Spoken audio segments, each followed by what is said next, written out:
Msimu wa 3 wa mfululizo wa series ya Squid Game umevunja rekodi mpya katika historia ya Netflix baada ya kufikisha watazamaji milioni 60 ndani ya siku 3 tu tangu uzinduliwe.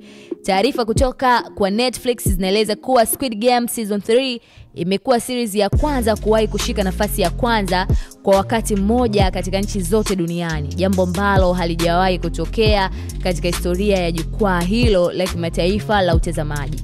Kutokana na mfululizo wa mafanikio hayo, Squid Game inatazamwa kuwa na uwezo mkubwa wa kuwa series ya kwanza kwenye Netflix kufikisha watazamaji bilioni 1, ikiendelea na kasi yake ya kuvutia hadhira ya kimataifa. Mfululizo huo kutoka kule Korea unaendelea kudhibitisha kuwa umaarufu wake duniani kote na maudhui ya kipekee, uigizaji wake wa hali ya juu na kuzalisha kwa kiwango cha kimataifa ndio imefanya kuleta mafanikio hayo. Jina langu ni Teddy Allen, lakini nikwambie kama bado hujaangalia huo mzigo wa Squid Game kule Netflix, nikwambie ni hatari baba, na hii sasa ndio ya mwisho. Kwa hiyo tutegemee kwamba producer anaweza kaleta kitu kingine zaidi kikawa kikubwa na ikaleta mafanikio makubwa zaidi ya Squid Game.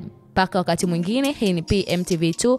Asante sana kwa PMBet ambao ndo wanafanikisha au tunasema wadhamini wetu wa story zote za kiburudani zinazo kufikia hivi sasa. Cha kufanya ni kupita katika website ya pmbet.co.tz ukajisajili pale, ukacheze na uweze ukashinde manoti ya ukashinde pesa, mikwanja, kemkem. Paka wakati mwingine, bye bye.